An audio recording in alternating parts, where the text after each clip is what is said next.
Hey guys, it's been a minute, but welcome back to CBO Wellness.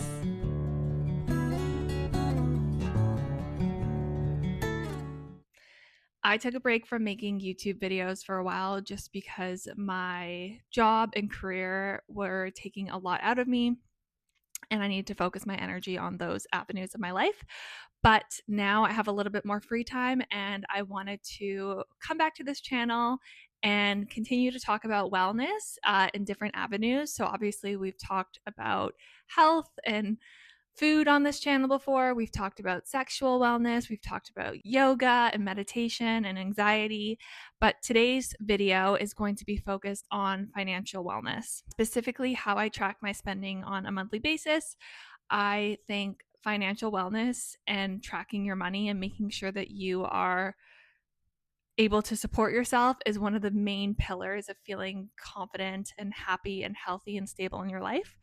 And I often have people ask me about how I track my spending, how I save to meet my goals. And so I'm going to be sharing that today with everybody here. I know a lot of people traditionally will have a budget. So you'll say, I'm going to spend X amount of money this month on food, X amount on entertainment, X amount on clothes. I have never really budgeted that way at all. I've actually never had a strict budget. The way I break down how I save and stay on track financially is instead I just track all of my spending with a fine tooth comb, which means multiple times a month I'll go into my spreadsheet, which I'm going to share here, and I'll add in everything from my visa statement that I spent that month and track where my money's going so I can make sure it's aligning with my specific goals. There are a ton of different outlooks on how much you should save. I like to follow what I call the north, south, east, west savings plan, which you can consider as a compass to your wealth.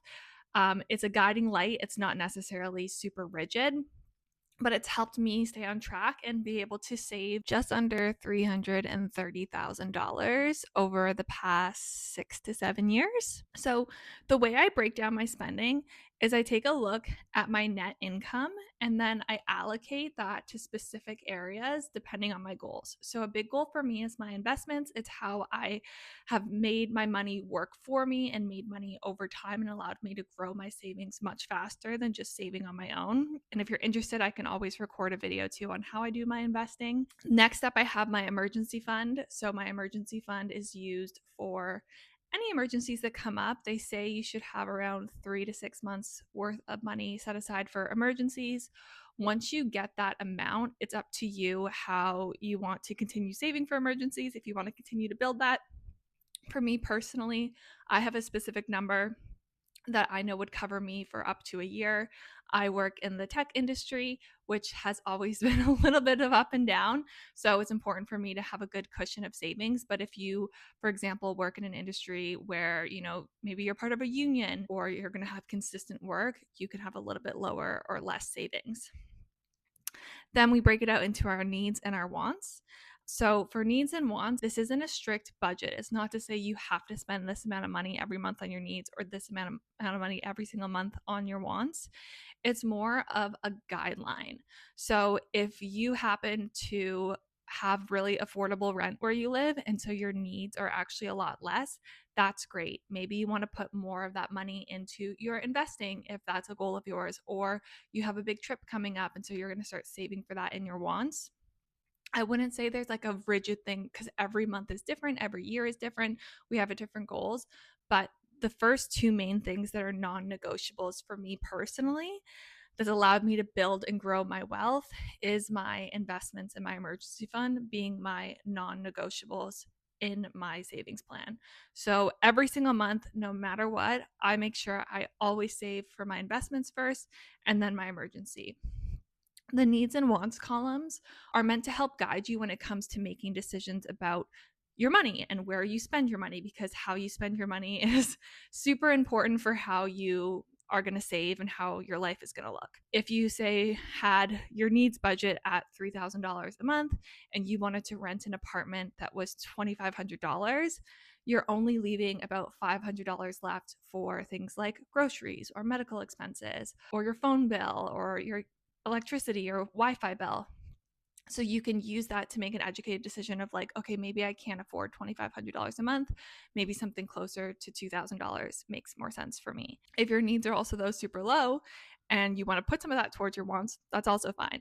So the main point of this is that there's no strict, rigid rules on how you allocate that money. It's just that you don't want to go over those amounts, and you always want to make sure that you're hitting your investment and savings goals every single month. So the way I break it up is for my investments, I invest about 30% of my net income. And then about 10% of my net income goes to my emergency fund. Now, that being said, at the end of the year, I put my emergency fund back to the amount of money that I feel comfortable with. Again, it's different depending on your age, your dependents, your job. And then you can always take that extra money and put it towards your investments if you want, if that's a goal of yours, or if you have a trip coming up, you know that you saved extra that you can put towards that. So the way I track my spending in the spreadsheet, and if you're interested in this spreadsheet, leave a comment down below and I will send it to you. But basically, I just have different categories for things that I constantly am buying throughout the month. Your categories might look different depending on what your lifestyle looks like. For example, if you have kids, you might have childcare costs in there.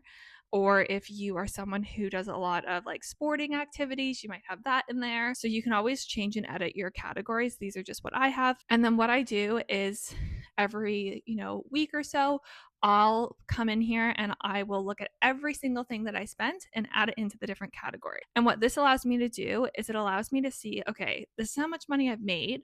This is how much money I've spent. This is how much I'm going to put into my investments and my emergency. So what's left over? And whatever is left over is what I can be spending towards needs and wants. I always have my needs already filled out in the spreadsheet at the beginning of the month. Things like my rent, my Wi-Fi, saving for my car insurance, my phone bill, etc. So I'm confident in knowing this leftover money is closer to my wants. Obviously, I have to factor in groceries and other things like that come up. And then what I usually do is I just take that amount and I have it divided by the number of days in that month. And I can see roughly how much money I can spend per day in order to meet my goals. Now, I don't actually spend that amount per day. For example, right now it's at $87 a day. I don't need to be spending $87 a day. The days that I'm not spending that, I know that's extra money that I'm banking, A, if a larger purchase comes up, or B, as extra money at the end of the month that I can use towards maybe a future trip or a flight or something along the lines that I want to save for in the future. I also have a category here called upcoming spends. So if I know, for example, I'm going on a trip later this summer, I want to have $1,000 of spending money on that trip, I can start to put away $500 a month. So I get that $1,000 saved up so that when I go on that trip, I know I have that money to spend and I've saved it in previous months without having to touch my emergency fund or my investments. So for me, this spreadsheet really helps me because at the end of the month, it allows me to take a look at how my spending was broken down throughout the month. So I can see, okay, how much money am I spending towards my needs versus my wants?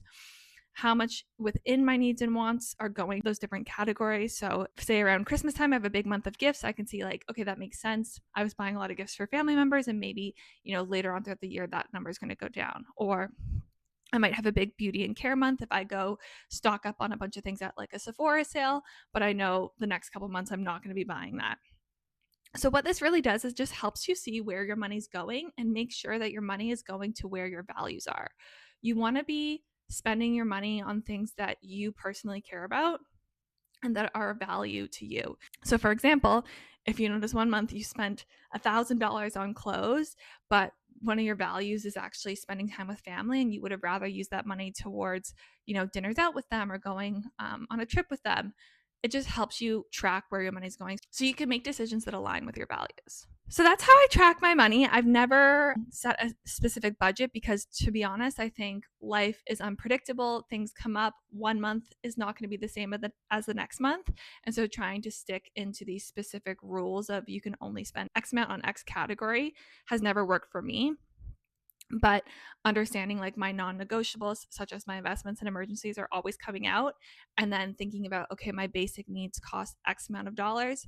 I can then readjust the money for the rest of it to align with my specific goals.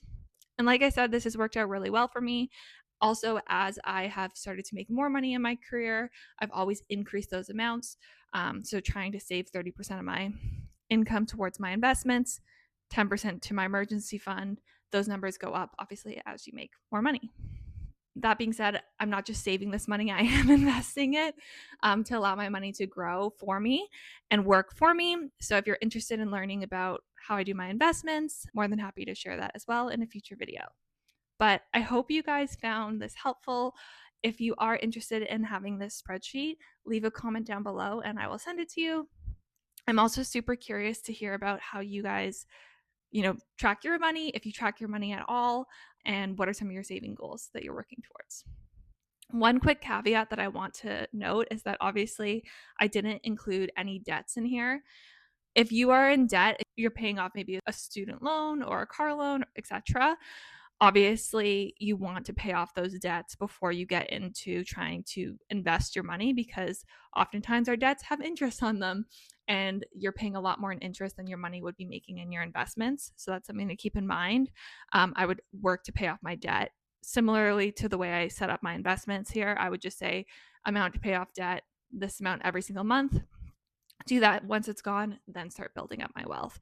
But don't have like a credit card with a 20% interest rate and then be trying to save your investments. You're just digging yourself into a deeper hole. So obviously try to get to a place where your debts are paid off first. Okay, I hope you guys found this video helpful.